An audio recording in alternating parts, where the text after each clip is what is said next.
So I just had a birthday and I got this beautiful bracelet from a really dear friend of mine, and on here, and you probably can't see it, but it says choose joy.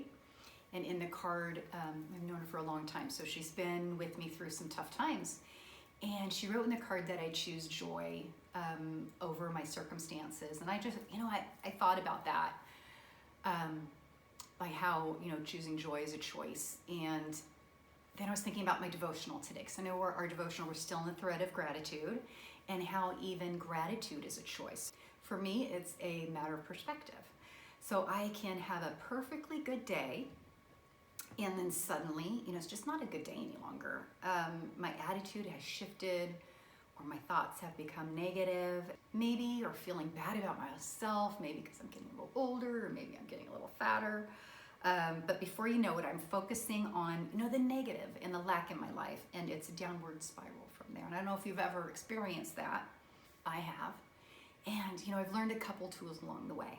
So the first thing I do when I recognize negative thinking and my lack of gratitude is I actually say out loud the word stop.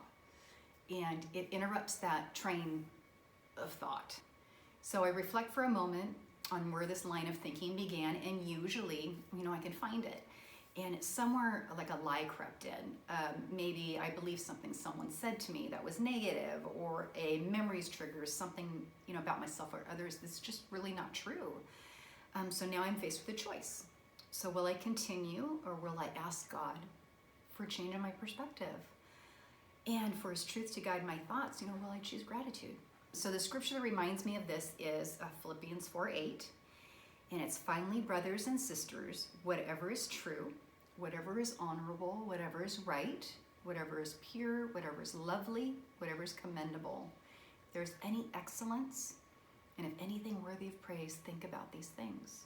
So now I know why God told us. He wrote it down because He knew that I think for me, I can default to something negative, or even not even recognize that I'm thinking negatively. And so He, in His Word, He knows how we are. So He is, that we have to make an effort to think of good things, to think of positive things. God is so very good. And so He is for us, and I know He is for me. He honors my prayer every time.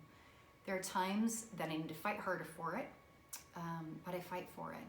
The past have had negative thinking be my default. So I didn't recognize that my thinking, that it was a habit, that's the way I thought. And now that my default is not, that I really do choose to think more positively. And when that negative thinking does come in, does enter in, I recognize it sooner so I can stop it sooner. And I have to ask for God's help, because with His power, and He wants us to be thinking about, it's in His Word, it says think about things that are lovely and true, that He's going to give us the power to be able to do that. So I am, I'm really, really grateful for that. So the gratitude I carry in my heart, in my thoughts, affects everything. The love and kindness I have for my family and my friends. When we act from a place of gratitude, we're more giving, we are more loving, and God knows that. So choosing gratitude can also bring about the best in those around us. So I have an example. This is my daughter-in-law. She is someone I learn from regularly. So she has this amazing way with words. She has since we've brought her to our hearts when she was a teenager. And she gives us these cards with words that are always uplifting and always encouraging.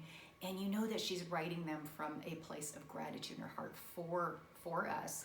And I've kept all of them. She doesn't even know it. I still have a stack. I have a stack of them.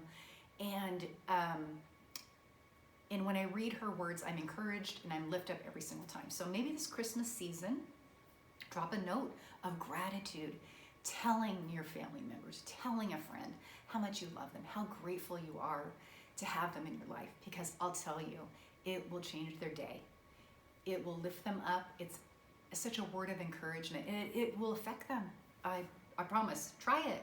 Let me know how it goes. And so I just want to say, Merry Christmas, friends.